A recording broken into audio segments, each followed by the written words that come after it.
Good evening ladies and gentleman. स्वागत है आप सबका आपके अपने YouTube channel the market night पर। यहाँ हम डिस्कस करेंगे इंडियन मार्केट सिनेरियोज के बारे में, खासकर निफ्टी 50 आने वाले समय में क्या मूवमेंट कर सकती है और हम कम रिस्क के साथ इसका ज़्यादा से ज़्यादा कैसे फ़ायदा उठा सकते हैं। सबसे पहले तो मैं सॉरी बोलना चाहूँगा कि आज का वीडियो थोड़ा लेट हो गया है। आज मुझे शाम को समय नहीं मिल पाया सही वक्त पर, मैं आप लोगों को वीडियो प्रोवाइड नहीं करा पाया, इसके लिए क्षमा प्रार्थी हूँ। देखते हैं कि हमने आज के लिए क्या डिस्कशन किया था। आज आपको ये चार्ट देखकर एकदम क्लियर समझ में आ रहा होगा कि हम जो ये लेवल्स निकालते हैं ये बस ऐसे ही नहीं होते, इनकी कुछ इम्पोर्टेंस होती है।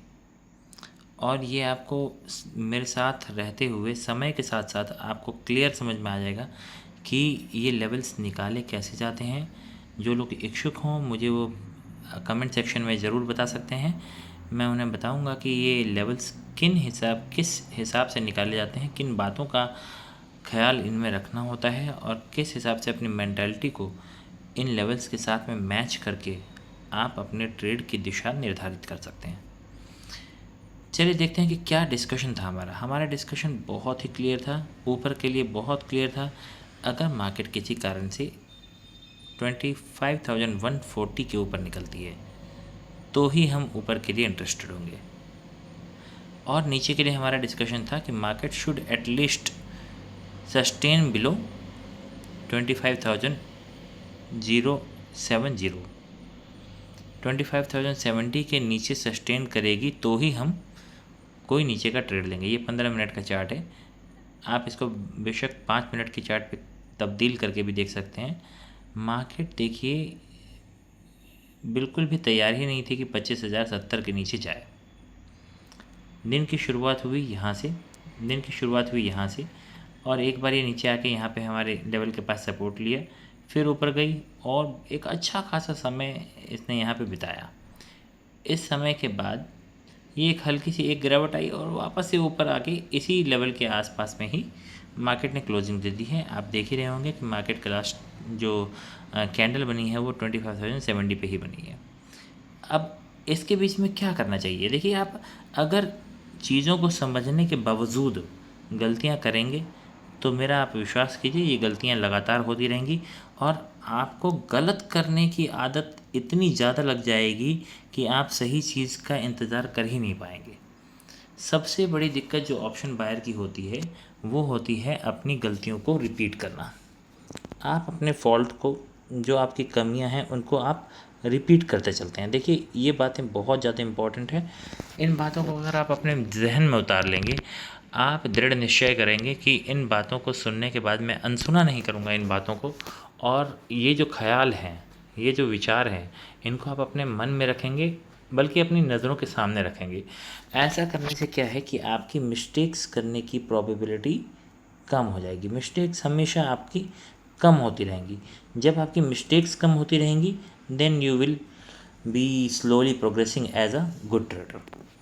तो क्या करना है, जो हमने डिस्कस किया कि मार्केट या तो इसके ऊपर निकले या तो इसके नीचे निकले और यहाँ नीचे जाके सस्टेन करे या तो ऊपर जाके सस्टेन करे। जब मार्केट ने ऐसा कुछ किया ही नहीं तो आपने आज कैसे 10-12 ट्रेड कर दिए। मुझे कुछ लोगों के मैसेजेस आए हुए हैं, मुझे पर्सनली वो कह रहे हैं कि आज तो हमने जो है काफ़ी ज़्यादा पैसे का नुकसान कर दिया। वो नुकसान क्यों कर दिया, क्योंकि आप अपने आप पर कंट्रोल नहीं रख पा रहे हैं और आप ये समझ ही नहीं पा रहे हैं कि आपको ट्रेड करना कहाँ है।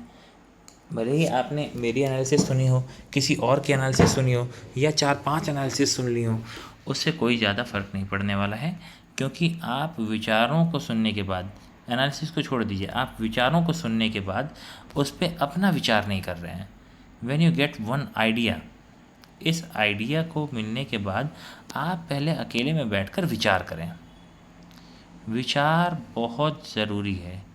सिर्फ ट्रेडिंग की बात नहीं कर रहा, मैं जीवन की बात कर रहा हूँ। जब भी आप कुछ नया सीखें, नया सीखने के बाद आपको विचार करना होगा। ये विचार से मेरा क्या मतलब है, आपको अकेले में बैठ के मंथन करना होगा कि जो चीज़ आपने सीखी है आप उसको किस तरह से आत्मसात कर सकते हैं और आपका सबकॉन्शियस माइंड, आपका मन उस बारे में क्या विचार रख रहा है, आप खुद से उस आइडिया के बारे में क्या सोचते हैं।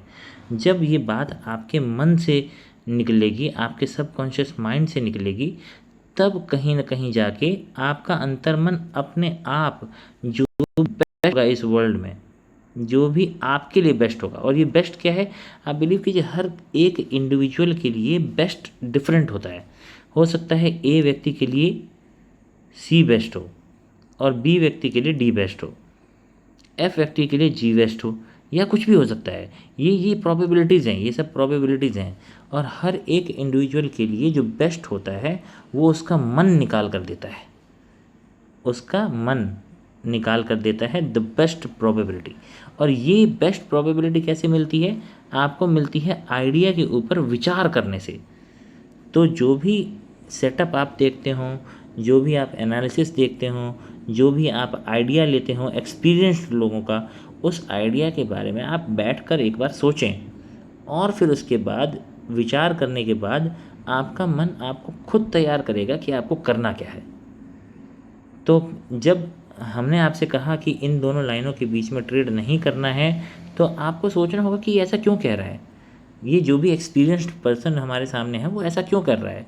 तो इसके बारे में आप रिसर्च करेंगे, फिर आप पीछे की चार्ट्स को देखेंगे, पीछे के आप पैटर्न को देखेंगे, तब आप समझेंगे ये अच्छा ठीक है, यहाँ पे कुछ रेजिस्टेंस नज़र आ रहा है, कोई सपोर्ट नज़र आ रहा है, या कोई राउंड लेवल है, या हमारी कोई ट्रेंड लाइन आ रही है।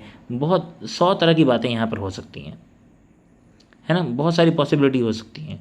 तो उन सब पॉसिबिलिटीज़ को मिलाकर मैं इस तरह के लेवल्स देता हूँ, इस तरह की बातें करता हूँ। आपको अगर इन बातों पर भरोसा होता हो और ये बातें आपके जीवन में सही दिशा में आपको लेकर जा रही हों, तो प्लीज़ आप मेरे चैनल को सब्सक्राइब करें और वीडियो को लाइक करें। ये मैं आज बीच में बोल रहा हूँ, बट आप लाइक करें और कमेंट भी ज़रूर करें। चलिए देखते हैं कि आगे के लिए क्या संभावनाएं हो सकती हैं, किस तरह से हम आगे प्ले कर सकते हैं। देखिए, मार्केट ने बहुत ही एक सिचुएशन में डाला हुआ है अभी ट्रेडर्स को, जो कि है वेरी लो मूवमेंट, बहुत कम मूवमेंट हुई है। और ये मूवमेंट का कम होना ऑप्शन बायर के लिए एकदम जहर के समान है।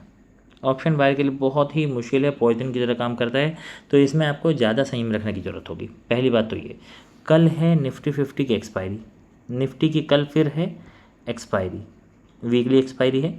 और वीकली एक्सपायरी में आपको पता है कि मैं आपको क्या सलाह दूंगा। नंबर 1, एक तो लॉट साइज़ को कम रखें, लॉट साइज़ आपको गिरा के काम करना होगा। नंबर 2, जिसको सेम एक्सपायरी में प्रॉफिट मिल जाए, एक बार आपको सेम एक्सपायरी में प्रॉफिट मिल जाए, उसके बाद आपको क्या करना है, नेक्स्ट एक्सपायरी में शिफ्ट हो जाना है। इस बात को आप सबसे ज़्यादा इंपॉर्टेंस दें, सबसे ज़्यादा इंपॉर्टेंस। एक बार सुबह जब प्रॉफिट मिल जाए तो फिर नेक्स्ट एक्सपायरी में शिफ्ट हो जाना है, ठीक है। तो क्या हम किस तरह का ट्रेड कर सकते हैं। नंबर 1 बात, अगर आज का डे लो टूट जाए, जो कि इसको हम शिफ्ट कर लेंगे नीचे की ओर, ये है आज का डे लो, लगभग 25,040 के आसपास पड़ रहा है। ये देखिए 48 है, प्रीवियस डे लो 40 है, तो हम 40 को मार्क कर लेते हैं। नीचे की ओर 25,040 के नीचे जब मार्केट जाए तो एक आपको स्विंग मिल सकता है, छोटा सा, कोई बहुत बड़ा ट्रेड नहीं मिलेगा, बट ये हमें लेकर जा सकता है अराउंड 990, ठीक है। छोटा सा ये मूव है, कोई बहुत बड़ा मूव नहीं है। और 990 के आसपास आने के बाद हमें एक छोटा सा और ट्रेड मिल सकता है, जो कि आपको लेके जा सकता है 930 940 के आसपास, 35 मान लेते हैं, चलिए बीच में 35 के आसपास में यहाँ जा सकता है मार्केट। पर अगर मार्केट किसी इसके बाद यहाँ पर बुक करना ज़्यादा बेहतर रहेगा। अगर कोई नीचे का ट्रेड आता है तो इस मूवमेंट के बाद यहाँ पर बुक कर लेना ज़्यादा बेहतर रहेगा। और उसके बाद इंतज़ार करना होगा कि क्या मार्केट इस स्विंग को भी नीचे जा रहा है। अगर मार्केट किसी कारण से इस स्विंग के नीचे जाता है, इस मूव को छोड़ दीजिए, कोई बात नहीं, इस वाले ये जो छोटा सा एक मूव है इसको छोड़ दीजिए, पर अगर मार्केट इस स्विंग के नीचे जाता है, ये प्रीवियस स्विंग के नीचे, तो फिर मार्केट में एक बड़ी गिरावट देखने को भी मिल सकती है, जो कि हमें 850 तक भी ले जा सकती है। कोई बड़ी बात नहीं है, मार्केट एक्सपायरी वाले दिन ऐसे मूवमेंट्स कर सकती है। ऊपर की ओर हमारा क्या विचार है। ऊपर की देखिए बहुत ही क्लियर है, ऊपर की ओर में जल्दबाजी ना करें। एटलीस्ट मार्केट को 140 जो आज का हाई है और कल का भी हाई है, इसको निकालने दें, कोई फ़र्क नहीं पड़ता। आप ये मत सोचिए कि ये 70 पॉइंट्स चले जाएंगे उसके बाद हम क्या ट्रेड लेंगे।